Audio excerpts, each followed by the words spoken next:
So there's been a big response to the Prime Minister's speech on extremism outside 10 Downing Street a couple of days ago. I think it's been hysterical, to be quite honest. I mean, the reaction to it's been pretty hysterical. You would think, listening to the responses, that the Prime Minister's just announced that we're living in a single-party state, all protest is banned, it's forbidden to criticise the government or government policy, and all opposition voices are cancelled. He has said nothing of the sort. The Times has put a useful analysis about this. They've quoted the speech and what it means. They've done similar things before. It was their headline a few days ago. The smoke, by the way, is incense, if anyone's wondering. Now, there's plenty of critics of it, predominantly on the left. Some on the right. Matthew Paris said it was unnecessary in the Times piece, although their editorial supports it. Quentin Letts in the Daily Mail supports it. He says that it's a speech Britain needed to hear. And of course, there's left-wing critics like Shami Chakrabarti of Liberty, who, in my opinion, is a polite face of apologia for anarchists masquerading as protesters. I mean, Shami Chakrabarti has a long-standing record of, speaking up for minority agitators, by which I'm talking not in an ethnic sense, but minorities like Just Stop Oil, who have minority support. What I'd like to ask someone like her is, what about the human rights of the majority? And there's an underlying theme with all of this. We're talking about rights and liberty and democracy and freedom. What about the rights of the majority? I am so sick of this idea that protesters somehow have more rights than the rest of us over whatever their given cause is. And yes, protest is part of democratic rights, but there's also responsibilities. I think anyone that wants to pretend that there isn't extremists in our midst is utterly deluded or dishonest. So I'm going to read out the Times analysis on this. I like the way they've done it. Significantly, Keir Starmer has backed the Prime Minister, and I read, this is a report by Chris Smith and Oliver Wright. Sir Keir Starmer backed Rishi Sunak's call for a crackdown on extremist pro-Palestinian protesters as he echoed the Prime Minister's appeal for national unity.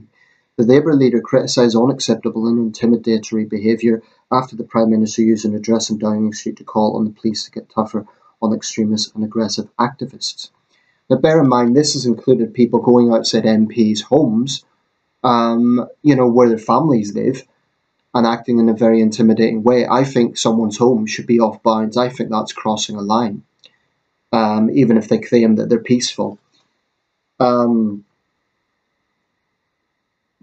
it's very, very important to note that Sunak was not condemning all protesters, and nor am I for that matter. I don't believe that every pro-Palestinian is a Hamas sympathiser. That's never been my position. But I do question those who are out on the streets now, yet they had nothing to say when Assad was killing his own people in Syria, or for that matter when Russia invaded Ukraine. I mean, this obsessive focus with the Palestinians, some of them may be Palestinian, in which case it's a personal connection, but I do question those predominantly on the left who obsess about Israel whilst turning a blind eye to other states. And that's not to say Israel cannot be criticised. Again, never been my position. Anyway, what he said and what he meant. It is beyond alarming that last night the Rochdale by-election returned a candidate who dismisses the horror of what happened on October the 7th, who glorifies Hezbollah and is endorsed by Nick Griffin. Well, I've just made the video talking about Galloway's grubby record. Sunak just, touched the surface of that. Sunak sets out the rationale for his Downing Street intervention, drawing a link between the intimidation threats and planned acts of violence at recent protests and the divisive by-election campaign in Rochdale, referencing the views of George Galloway and his endorsement by Nick Griffin, the former BNP leader. Sunak is seeking to put himself on the side of patriotic liberal Britain. Islamist extremists and far-right groups are spreading a poison. That poison is extremism. It aims to drain us of our confidence in ourselves as a people and in our shared future. They want us to doubt ourselves, to doubt each other, to doubt our country's history and its achievements. Now, I don't know how anyone could say that's divisive. This is my words. because Sunak's clearly not just targeting one extreme, he's talking about both extremes. He's talking about the far right as well. Critics of Sunak will attack this section of his speech as deliberately conflating people who have profound concern and sometimes unpalatable views about Gaza with those who want to undermine the United Kingdom. But the Prime Minister believes the two are interlinked. By also referencing far-right groups, he is trying to make clear he is not singling out Muslims, making a broader point. Now, I don't think any reasonable, honest person would deny that there are Hamas sympathisers among these protests. Not everyone, but too many. Absolutely too many. I also think even if they're not Hamas sympathisers, unquestionably there is a mindset that prevails in these protests that is vociferously anti-West. Vociferously anti-West and specifically anti-Britain. Dig a little bit deeper and beyond the Palestinian thing, they'll talk about colonialism, they'll talk about Black Lives Matter. They will talk about how awful and racist and terrible and evil this country is. I think at its core there is an anti-British sentiment there. The contrast that with the pro-Israel demos, there's been fewer, but there has been some. They've been waving British flags. And I don't agree with everything Israel does, but there is obviously a difference there. This week I met with senior police officers and made clear it is the public's expectation that they will not merely manage these protests, but police them. After weeks of relative restraint from the government, Sunak is making clear he does not believe that the police response to pro-Palestinian protests has been good enough. While he notes that the police are operationally independent, he then proceeds to specify what he considers they should be taking action against. Calls for violent jihad, beaming anti-Semitic tropes onto Big Ben, and supporting Hamas. Sunak is sending a clear warning to the police: if they fail to intervene in future protests, he will be public in his criticism. I've always said that I think politicians have a right to criticise the police in the sense that they're elected by the public. If the public is dissatisfied with the police, then politicians are merely echoing that. I do think that the police have been very inconsistent, and yes, they have stretched resources. I don't expect them to arrest every single person that crosses the line. I understand that's practically difficult, but the fact of the matter is they have stood by. They stood by when that river to the sea message was beamed onto Big Ben. That was wrong. It is clearly an allusion to wiping off Israel off the map. It's a genocidal statement. They have stood by whilst there's been clear calls for jihad, yet the slightest sign of an England flag or a British flag, they will swoop in. I think that's one of the biggest factors that has degraded public trust in the police, particularly the Metropolitan Police, is their utter failure to be consistent. The public see it, and the public are angry about it. So yes, the Met has to do much more. I don't expect them to be able to do absolutely everything, but they can do a lot more. And I think the Prime Minister's right to criticise them. If we are asking more of the police, we in government must also back up that with call for action. Up that call with action. Sunak said that the government will redouble support for the Prevent Anti-Terror programme, demand that universities stop extremist activity on campus, and remove the visas of those who choose to spew hate on protests or seek to intimidate people. But in reality, the Home Secretary already has those powers. Universities have been told to crack down on extremist activity, and Prevent already has strong government support. Yeah, well, universities have been told. I don't think they're doing anywhere near enough.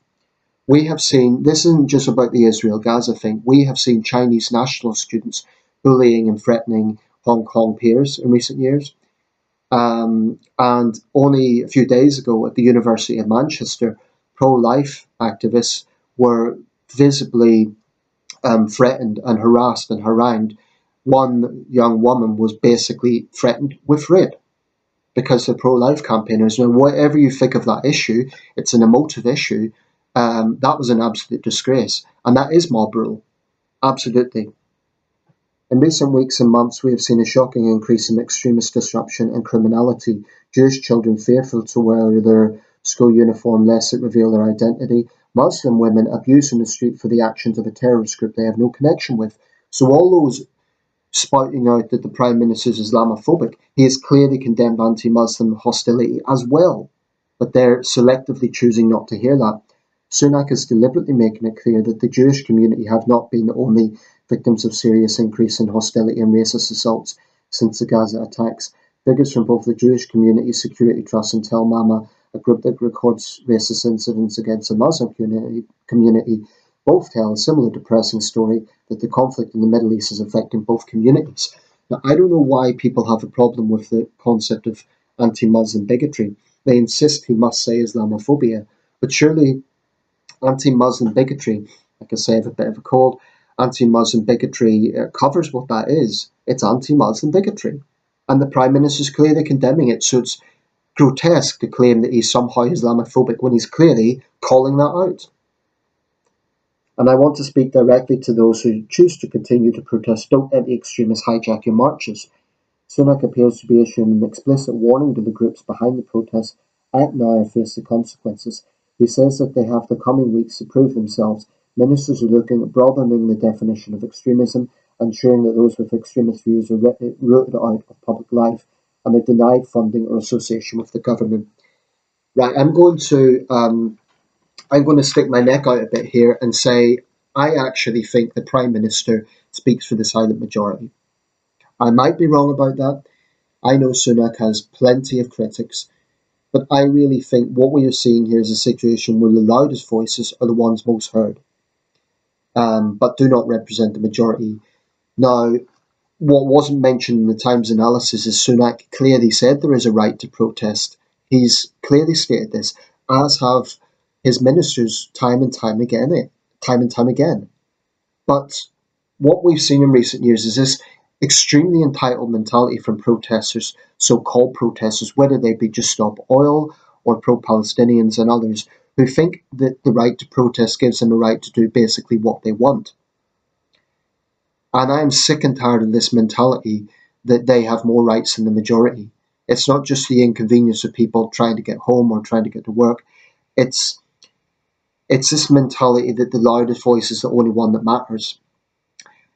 I mean, with the talk of mob rule, a lot of critics on the left have scoffed at this and they've said it's exaggerated and it doesn't exist.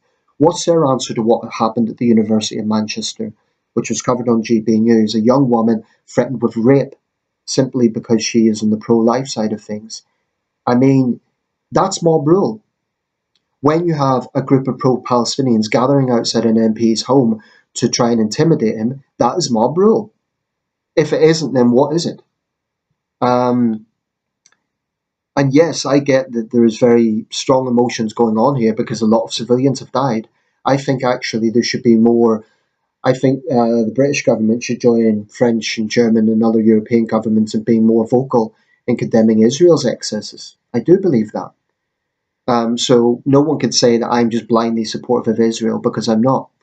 The one big controversy recently was that incident in the where people were gathering to get fuel supplies and flour, and there was over 100 people killed. The Israelis say it was a stampede. Witnesses say they fired into the crowd. I think the truth is somewhere in the middle.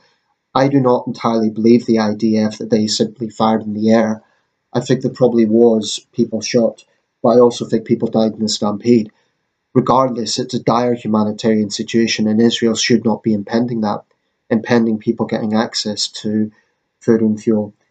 Far, far too many civilians have died.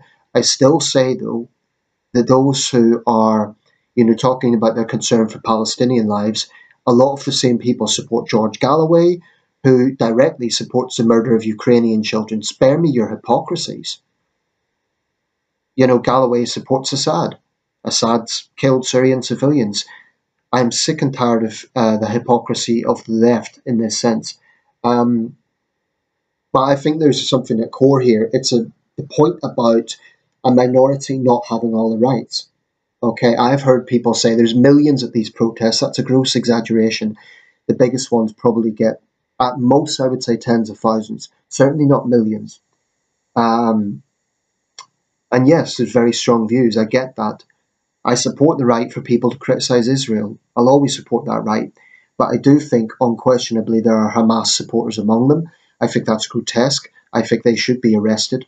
I think that among these demonstrators, there are definitely far left ideologues who hate the United Kingdom. And I think what the Prime Minister is touching on here, I think actually the speech was very balanced. This wasn't some sort of hardline thing of, oh, we're going to ban all protest.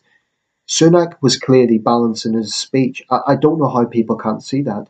I think it's because they just choose to hate the man. Oh, well, he's a Tory Prime Minister, we're just going to hate him. It may well be because the government has been vocal in its support for Israel, so that kind of blinds them to thinking objectively about what he's actually said. But I think it's unfortunate that there's such a hysterical reaction to this.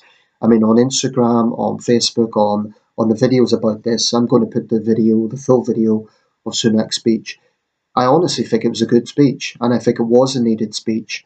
I don't know how any reasonable person could say that that was a bad speech, how they could say it was doing anything other than calling for calm and reason. He was not vilifying all protesters. He clearly said there's a right to protest, but he's simply pointing out there is extremism in our midst. And I also find it refreshing that he used the term Islamism repeatedly. That's something Keir Starmer hasn't done. It's something the Labour left will not do because they're frightened of offending Muslims who will interpret that as Islamophobia. But we have to call out this ideology. Although I will say, I think the Tories were wrong to throw Lee Anderson under the bus. I think that was wrong. I mean, essentially, there's not much difference in what Sunak said and what Lee Anderson said, except Sunak was a little bit more diplomatic. He didn't say the Khan and Starmer were controlled by Islamists. I think that was maybe a little bit reckless of Anderson, but the core of his argument about Islamist extremism is absolutely true. And it just shows a manipulation that's going on, that there are people out there, whether it be those on the regressive left or some Muslims, who are conflating criticism of Islamist extremism with Islamophobia. So they're basically saying you cannot criticize the extremists, otherwise you hate all Muslims. Um, Sunak's been very clear, anti-Muslim bigotry has no place either. And the thing about the Prevent programme, it's not just aimed at Muslim extremists, i.e. Islamists, it's aimed at far-right extremists as well. So, if a Muslim woman has her hijab ripped off, if an imam is, shouted at, etc., the Prevent programme is also targeting that sort of behaviour. So why would Muslims be against it if it's actually designed to protect them from the far right? I mean, I think we need to be suspicious of those who are deliberately putting up barriers when the government is trying its level best to do something about this. But I really am fed up of this mentality that a minority of protesters have all the rights. And you get the likes of Shami Chakrabarti and many other figures on the left that they keep regurgitating this narrative that there is some sort of draconian crackdown on free speech or free protest. The problem is the more extreme protests we see, the more we see people hijacking this, then the government will be forced to act because the public will demand it. Now, if I thought there was any legislation that just banned all protest, I would not support that. I am yet to see any such legislation. The bills that have been introduced are talking about a specific kind of protest. In the case of eco-zealotry, locking on, slow walking, that sort of thing. That's not protest. That is criminality. It's basically very, very entitled people thinking they could do as they please. And I think what we're seeing with the pro-Palestinian demos, even if you allow for the fact not everyone's a Hamas supporter, sure, I'll even dare say not all of them are anti-West, although I think a good number are. But let's say there are some who just feel concerned about the deaths of Palestinian civilians, fine. But, it's the same protest over and over and over again. That's causing significant disruption. It's also, by the way, taken away police resources from dealing with crime. So, I know I might be attracting trolls with this, but I completely support the Prime Minister's speech. I think it was necessary. I think it was balanced. I think it was reasonable. And I don't know how anyone can attack that. The fact that the leader of the opposition has supported it shows that it was not a polarising speech. And I honestly think Sunak's speaking for the silent majority. I just wish the silent majority would speak out a bit more, not that zealots get all the oxygen. So that's what I'm doing. I support the speech. I think it was reasonable. I think it was timely. This doesn't mean I'm about to vote Tory. It doesn't mean I support everything Sunak comes out with. There's a lot of things I dislike about the Tory party and their policies. But I think he was right in that speech. I honestly do.